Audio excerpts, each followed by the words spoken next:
Hola Iglesia Gracia, qué bueno tenerlos de nuevo por medio de esta plataforma. Cada uno de ustedes sea bienvenido. Yo quiero invitarte en este momento a que prepares tu corazón, que prepares tu espíritu, porque tengo la certeza de que Dios va a hablar hoy a tu corazón. Así que cada uno de ustedes sea bienvenido. Y el tema es cerca pero tan lejos. Y quisiera entrar con lo siguiente. A veces uno está en un lugar, pero está físicamente en un lugar, pero los pensamientos están en otro lugar. Les pongo un ejemplo.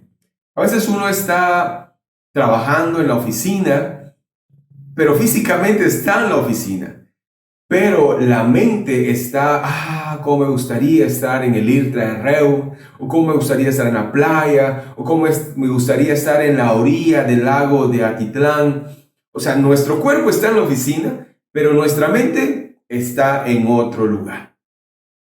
Y muchas veces, espiritualmente nos pasa eso. Estamos buscando de Dios, pero nuestro pensamiento o nuestro corazón está en otro lado. Y quisiera ponerte de ejemplo dos ejemplos. El primero es de un hombre llamado Job y quisiera ponerte en contexto. Cuando nosotros hablamos de Job y como dice la palabra, Job era un hombre muy, pero muy rico. Era el hombre más rico de su tiempo. Y aparte de eso estaba casado y tenía hijos y tenía muchas propiedades. Pero dentro de eso me llama la atención lo siguiente, que era un hombre temeroso, recto y temeroso de Dios. Y eso temeroso de Dios era que él no hacía nada que no le agradaba a Dios. Y aparte de eso decía, por si mis hijos hacen algo que no le agrade a Dios, voy a dar sacrificios a Dios. Entonces él no solamente trataba la manera de agradar a Dios y de buscar a Dios, sino que también por si las moscas, diríamos en el buen chapín, pues él también sacrificaba a Dios por su familia. Después de eso, en el libro de Job comenta de que llega el diablo, tiene una conversación con Dios, y total de que viene Dios y le dice al diablo, ¿no has considerado a mi siervo Job un varón justo, temeroso de mí, apartado del mal? Entonces acá vemos unas características muy especiales y uno dijera, wow, Job era tremendo, o sea, sabía, entendía quién era Dios y por consiguiente trataba la manera de que todo su caminar, todas sus palabras y todas sus acciones, pues eran o fuesen conforme a quedar bien con Dios. Pero después de todo lo que le pasó, y creo que todos saben la historia o la mayoría, viene Job y automáticamente pierde todo porque fue puesto a prueba. Y dentro de todo ese proceso, mira lo que dice en Job capítulo 42, versículo 1 en adelante. Dice la palabra de Dios. Respondió Job a Jehová y dijo, yo conozco que todo lo puedes y que no hay pensamiento que se esconda de ti. ¿Quién es el que oscurece el consejo sin entendimiento? Por tanto, y escucha esto, dice, por tanto, yo hablaba lo que no entendía, cosas demasiado maravillosas para mí que yo no comprendía. Oye, te ruego, háblame. Te preguntaré y tú me enseñarás. Y después dice lo siguiente, de a oídas te había oído, mas ahora mis ojos te ven. Y si nosotros ponemos el contexto con lo que ahora Job estaba diciéndole a Dios, entonces aquel hombre apartado del mal, temeroso de Dios, apartado de las cosas malas, entonces realmente no conocía a un 100%, o tal vez no un 100%, pongámosle a un 60, 70, 80%. No conocía realmente Job a Dios. Y en este caso, al final viene Job y le dice, yo hablaba lo que no entendía. Y muchas veces como cristianos nos pasa eso. Leemos texto, pero no los entendemos a profundidad. Y viene Job y dice, hablaba cosas que no entendía, cosas demasiado maravillosas para mí que yo no comprendía. Y después viene Job y le dice a Dios, oye, te ruego y hablaré, te preguntaré y tú me enseñarás. Y al final viene y dice, de a oídas te había oído, mas ahora mis ojos te ven. Ese mismo versículo, en traducción lenguaje actual, escucha lo que dice. Acá dice, lo que antes sabía de ti era lo que me habían contado, pero ahora mis ojos te han visto y he llegado a conocerte. ¿Cuántos de nosotros venimos de una familia cristiana o venimos de una familia que de una u otra manera ha buscado de Dios? Y nos han enseñado pues ciertos principios, ciertos valores cristianos, y uno cree que eso es todo. Pero de la misma forma estaba Job. Él hacía delante de Dios lo que él creía que era bueno, pero realmente estaba muy lejos de lo que realmente era buscar de Dios y encontrar de Dios. Muchos de nosotros, como les digo, venimos de familias que buscaban de Dios de una u otra manera. Pero poco a poco nosotros hemos venido a ver que buscar de Dios o amar a Dios o asistir a una iglesia o abrir nuestro corazón es completamente diferente a la tradición que nosotros traíamos. Por eso esta plática es tan cerca, pero a la vez estamos tan lejos. Y eso es lo que pasa, por ejemplo, cuando uno le habla del amor de Dios a una persona, rápido se enconcha y dice, no, yo soy de tal religión y esa religión nací y a esa misma religión yo voy a morir. ¿Por qué razón? Porque se cree o creemos que estamos tan cerca de Dios, pero a la vez estamos tan alejados de Dios. Y esa es la misma forma o lo que le pasó a Job en su momento. Yo quiero preguntarte algunas cosas. La primera es, ¿qué tanto sabes tú de Dios? ¿Qué tanto sabes tú del amor de Dios? ¿Crees que con lo que tú haces o dices o actúas realmente demuestras cuánto tú conoces o amas a Dios? Y la última pregunta es,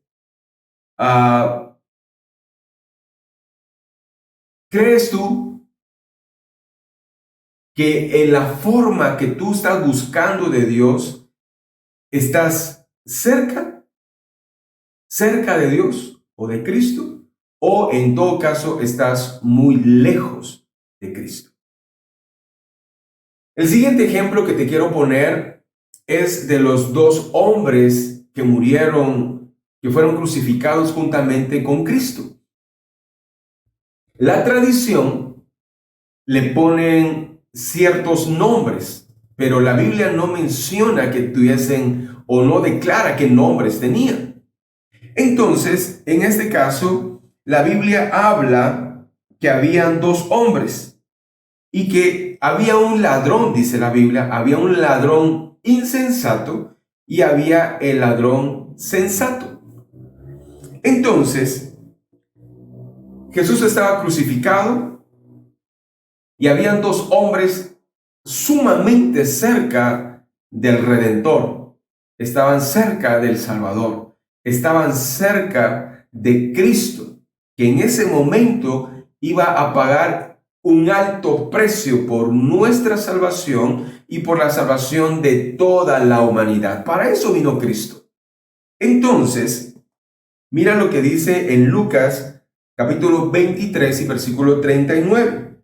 Y uno de los malhechores que estaba colgado le injuriaba, o sea, le estaba diciendo cosas a Jesús y le decía: si tú eres el Cristo, sálvate a ti mismo y a nosotros. Para poder entender estas palabras, vamos un poquito hacia atrás. En el tiempo de Jesús había muchas revueltas. ¿Por qué razón? Porque el pueblo judío quería librarse de la opresión romana. Entonces, los judíos, o la mayoría de judíos, estaban esperando ya sea a un caudillo que los liberara de la esclavitud o de la opresión romana, o estaban esperando al Mesías. Entonces, este ladrón, juntamente con el resto de los judíos, le decían dos cosas. La primera era lo que le decía la mayoría de gente que estaba enfrente observando la crucifixión. Y le decía: si tú eres el Cristo, sálvate a ti mismo.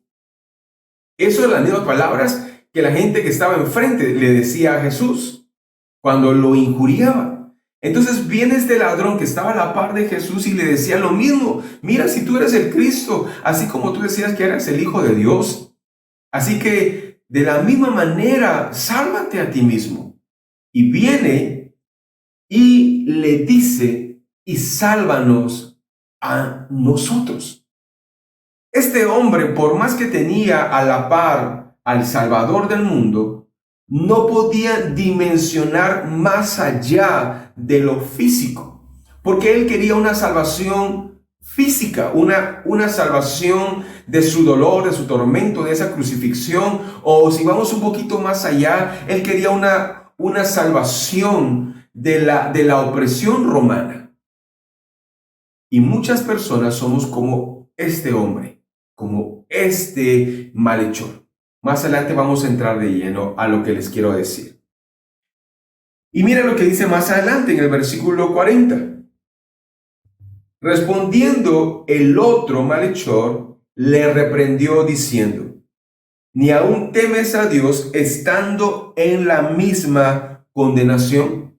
Desde ahí empezamos a ver que este otro malhechor entendía lo que estaba pasando de una u otra forma. No cabe duda que el Espíritu Santo le estaba diciendo a este hombre lo que estaba aconteciendo.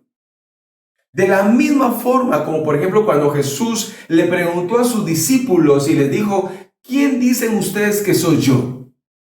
Y viene Pedro y le dice: tú eres el Mesías, tú eres el Hijo de Dios. Entonces viene Jesús y le dice: esto no te lo ha revelado ni sangre ni carne. O sea, quiere decir, esto no te lo reveló ninguna persona en esta tierra, sino te lo ha revelado el Espíritu Santo. Entonces, este malhechor, por medio del Espíritu Santo, me imagino que por medio del Espíritu Santo, fue revelado lo que estaba diciendo. Y mira lo que dijo: ¿ni aún temes tú a Dios estando en la misma condenación? Nosotros a la verdad justamente padecemos. Pero mira lo que dice acá: pero recibiremos lo que merecieron nuestros hechos.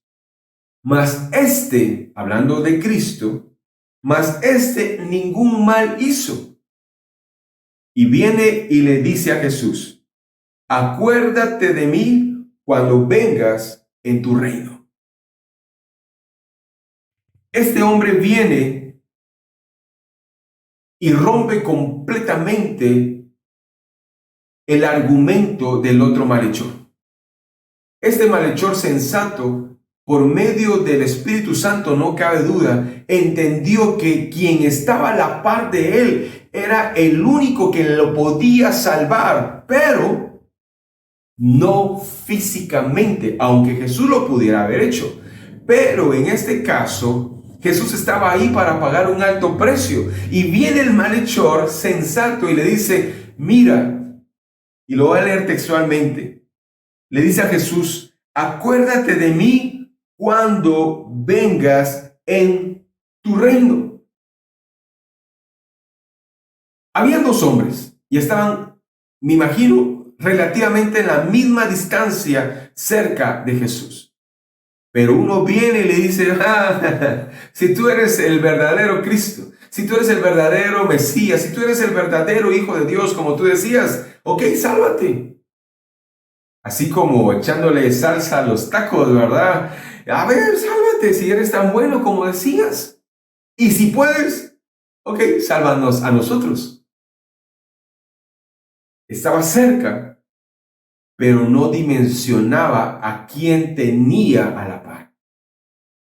Pero viene el ladrón sensato, entendiendo que estaba a la par el Hijo de Dios, el Redentor del mundo.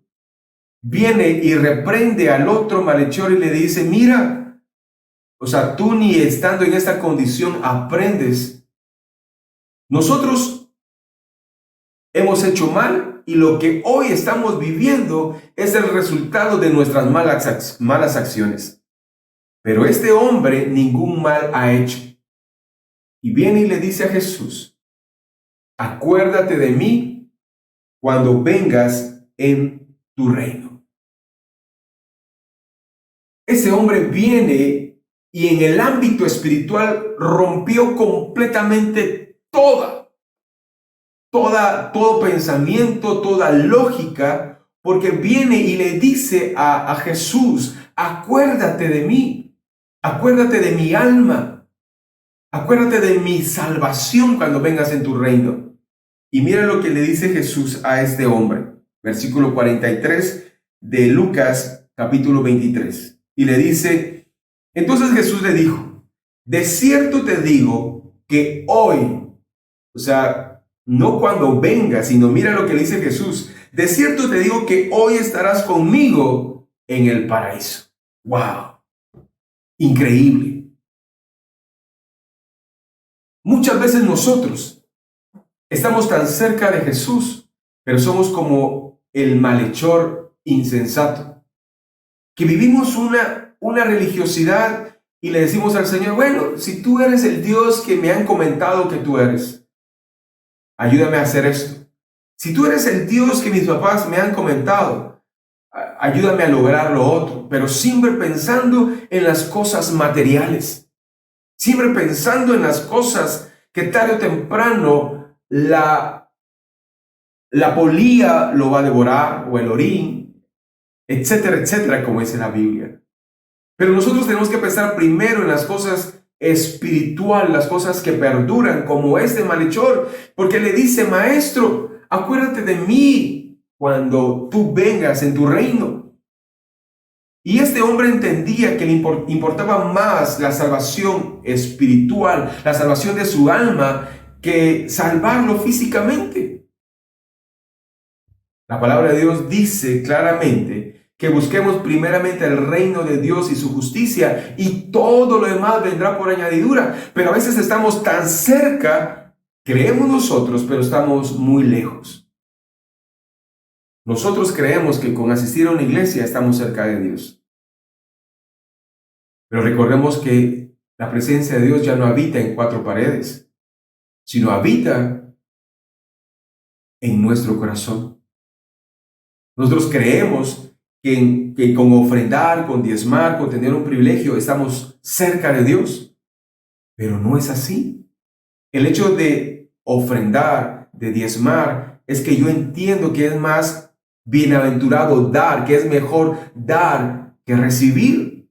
Y es un principio de la siembra y la cosecha. Pero cuando yo entiendo eso, yo es que estoy más cerca de Dios. Pero cuando lo doy porque al fin y al cabo tengo que darlo por compromiso, o porque al fin y al cabo es parte de un rito religioso que hay que cumplir, entonces nosotros estamos en una iglesia, pero estamos muy alejados de Dios. Cuando nosotros creemos que por ser cristiano yo tengo que darle a alguien, pero no se lo estoy dando de corazón, entonces no estoy haciendo nada, porque estoy haciendo cosas físicas, pero realmente esas cosas físicas, no las estoy haciendo con amor, y Dios es el que escudriña y analiza nuestros corazones. Y Él mira si yo lo estoy haciendo con alegría, con sencillez de corazón y con todo amor con las personas que lo necesitan. Entonces, podemos parecer que estamos tan cerca, pero a la vez estamos tan lejos de Dios. Job decía, de a oídas te había oído. ¿Cuántos de nosotros de a oídas habíamos escuchado de Dios? Yo desde pequeño me recuerdo que iba a la iglesia, me llevaban a la iglesia y escuchaba, no sé, escuchaba prédicas, escuchaba esto y lo otro, tantas cosas desde pequeño, y así fue creciendo. Después fui a una iglesia, después fui a otra, pero hasta que tuve un encuentro personal con Dios que transformó mi vida completamente y mis pensamientos, hasta ahí entendí que estar cerca de Dios no quiere decir que esté físicamente en una iglesia un 100%, sino que entendí que estar cerca de Dios va mucho más allá de estar en un lugar en cuatro paredes.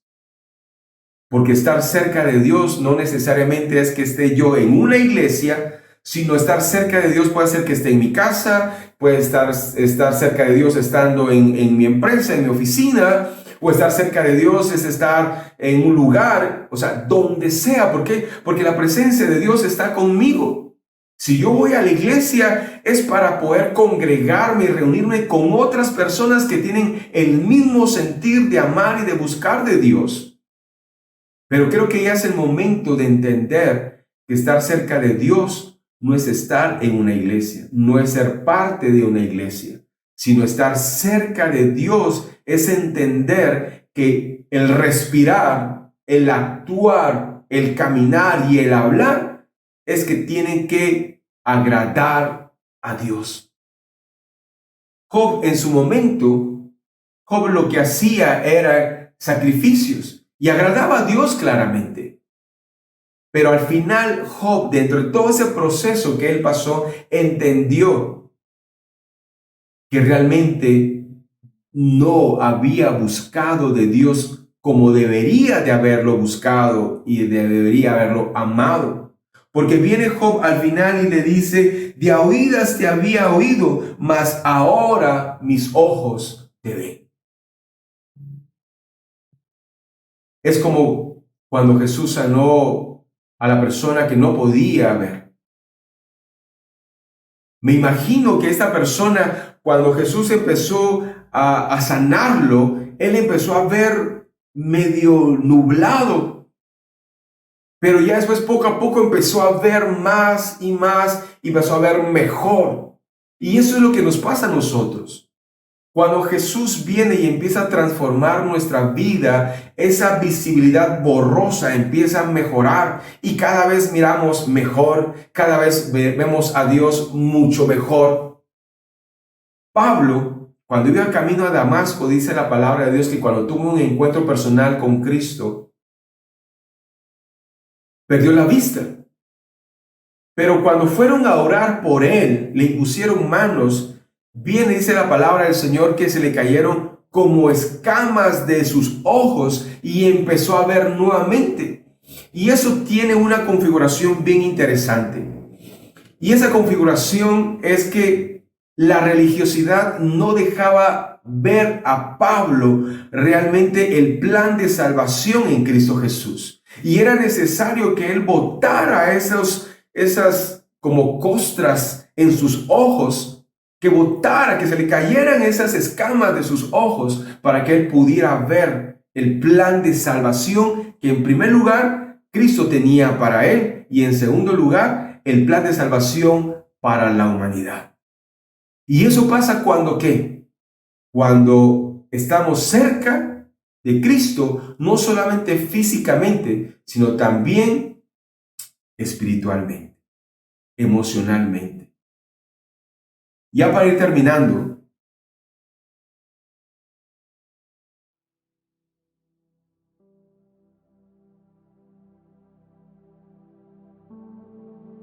quiero leer de nuevo lo que dice Job 42:5, traducción lenguaje actual.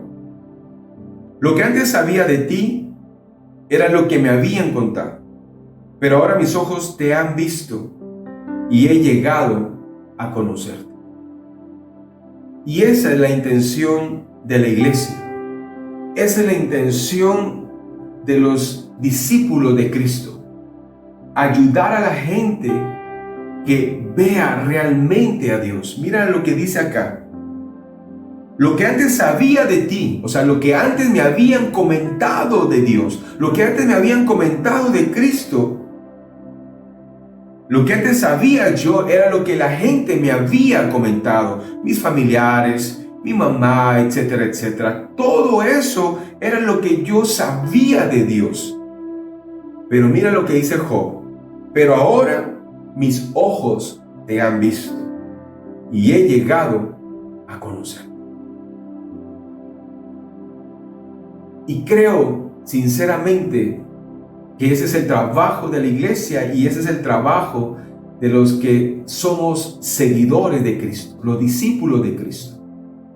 ¿Por qué razón?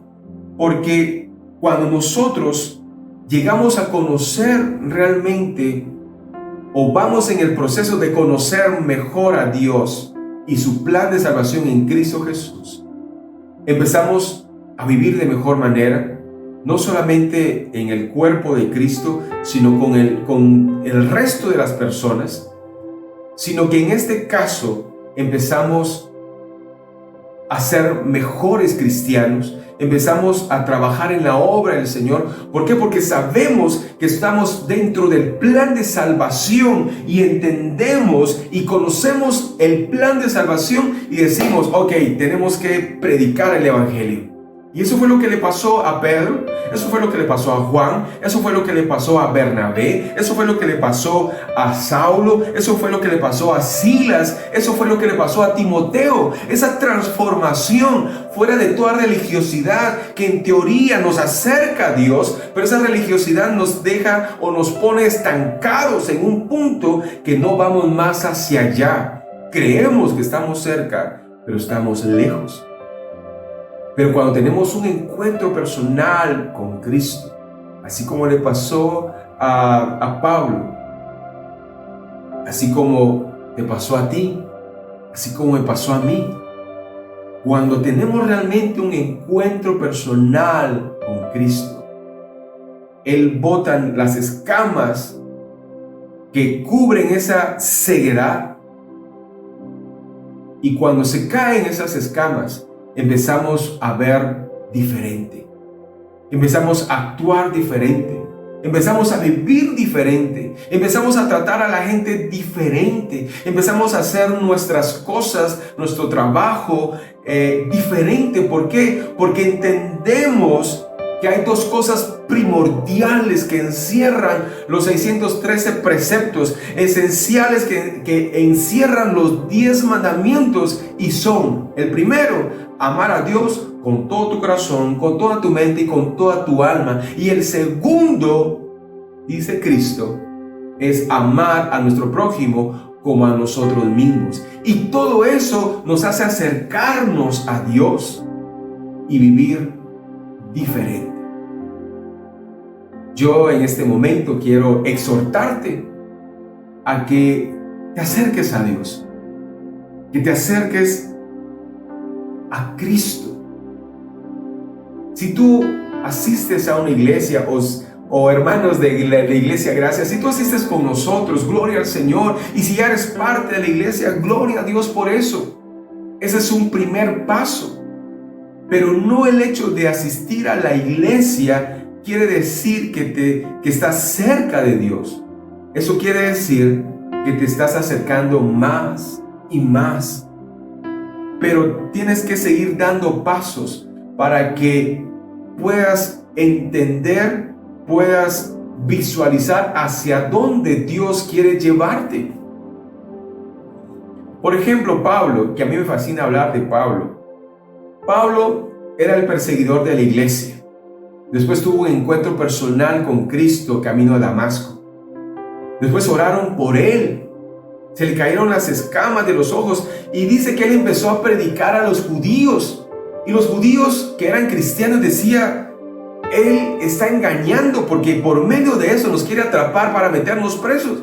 No le creían a Pablo de la transformación, de lo que había acontecido en su vida, porque él se creía religioso y era celoso de la doctrina o de la Torá o de la tradición religiosa en ese entonces. Pero ese encuentro le transformó la vida. Y el libro de Hechos dice que los mismos judíos querían matarlo a él. Y la iglesia primitiva en Jerusalén, dice que le dijeron a Pablo, Pablito, te vamos a mandar de donde tú eres, a Tarso, y ahí quédate un tiempo porque te quieren matar. O sea, la gente no entendió la transformación de Saulo.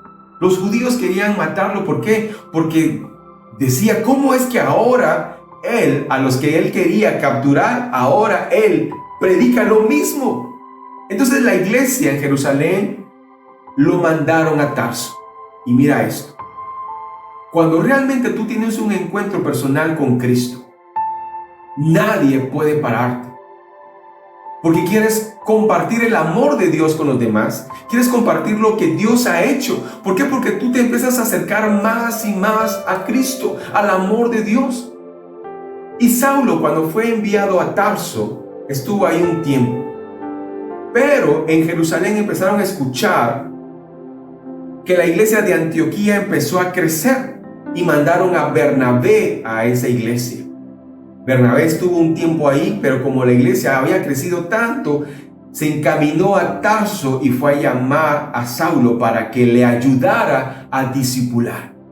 Ahí podemos ver, hermanos, cuando alguien fuera de toda religiosidad y se acerca a Cristo, no hay excusa que valga para buscar y para compartir de Dios. Y eso quiero dejar en tu corazón. Tal vez tú puedes estar asistiendo a nuestra iglesia o puedes estar asistiendo a cualquier otra iglesia.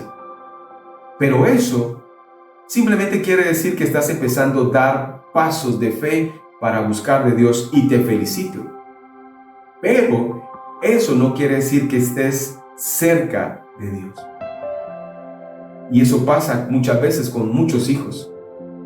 Muchos hijos, nosotros creemos que nuestros hijos, porque están yendo a la iglesia, ya están bien delante de Dios o están buscando de Dios. Pero no necesariamente eso es cierto. Necesitamos tener un encuentro personal con Cristo para que realmente pueda haber una transformación en nosotros.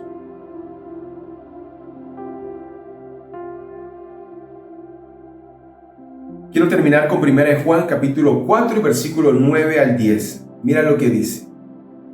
Traducción lenguaje actual. Dios nos dio muestras de su amor al enviar al mundo a Jesús, su único Hijo, para que por medio de Él todos nosotros tengamos vida eterna.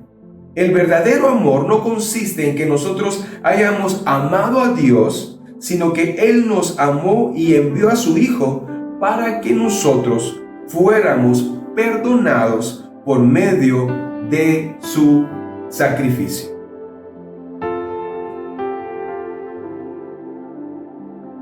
Eso es lo más importante que tenemos que entender.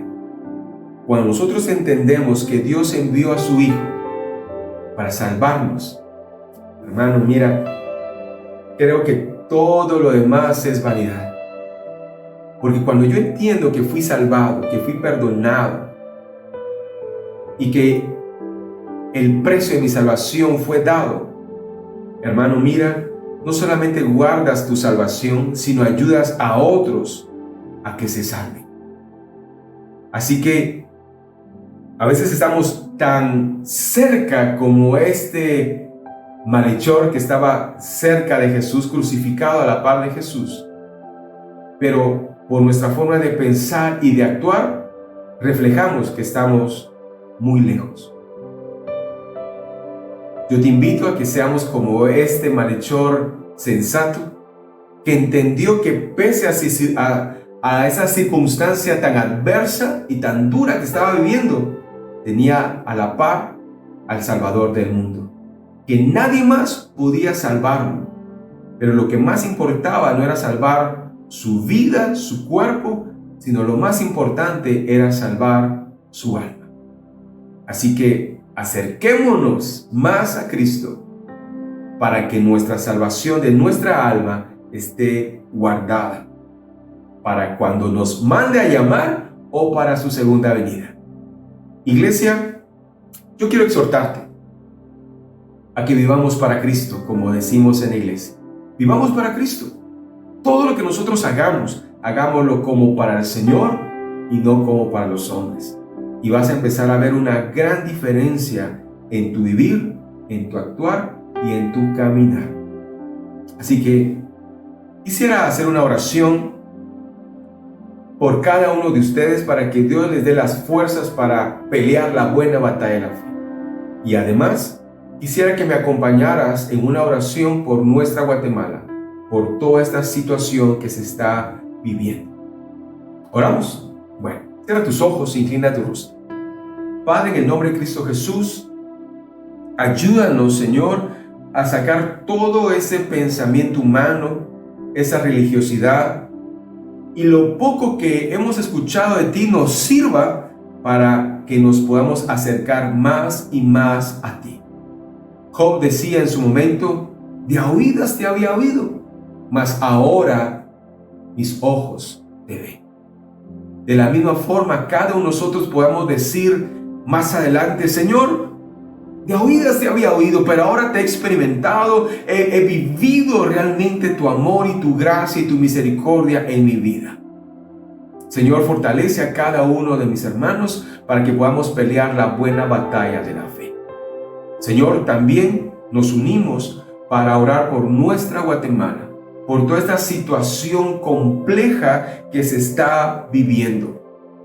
Señor, hay dos ámbitos, el ámbito material y el ámbito espiritual, y los dos se mueven en conjunto. Nosotros como hijos tuyos oramos por nuestra Guatemala, y si el enemigo quiere imponer en nuestra Guatemala algo que no vaya acorde a ti, mi Dios, te pedimos que esos pensamientos de estas personas maliciosas sean desbaratadas en el nombre de Cristo Jesús. Y si eso que estamos viviendo es para nuestro bien, para que se limpie todas las entidades de gobierno, te pido, mi Dios, que tú obres también. Porque nosotros queremos un país temeroso de Dios y que cada persona que llegue al gobierno, mi Dios, te tema, independientemente si es de una fe o si es de otra, pero que haya un principio de temor y de honradez para que nuestra Guatemala prospere, como para que nuestra Guatemala sea el país que fue profetizado. Yo me uno con mis hermanos creyendo fielmente, mi Dios, que tú vas a obrar, Padre. Gracias te doy, mi Dios, porque sé que los que te amamos, todas las cosas obran para bien y lo creemos con todo nuestro corazón. Gracias te doy y todo te lo pedimos en el nombre de Cristo Jesús. Amén y amén. Bueno, iglesia, que el Señor les bendiga, que esta semana Dios nos guarde y nos ayude a cada uno de nosotros en nuestras labores. Dios les bendiga, hermanos, y recordemos, vivamos para Cristo. Dios les bendiga. Bendiciones. Estoy seguro que la palabra de hoy llenó tu corazón, llenó tu vida. Pero quiero invitarte a que no te conformes solo con ver esto, sino al contrario, quiero invitarte a que tú te unas a nuestra iglesia, que nos visites y que seas parte de nuestra familia. Ahora, si no puedes, quiero invitarte a que te suscribas a este canal y que puedas ver y escuchar todas nuestras prédicas. Y aparte de eso, pues que nos sigas en nuestras redes sociales y que lo compartas con tus amigos. Si Dios ha hablado a tu corazón para que apoyes económicamente nuestro ministerio, acá abajo está saliendo la cuenta bancaria de la iglesia. Yo quiero exhortarte a que nos apoyes, porque de esa forma nos ayudas a que el Evangelio llegue a muchas personas. Bueno, quiero decirte que esta semana va a ser una semana de gran bendición. Así que Dios te bendiga y recuerda, vivamos para Cristo.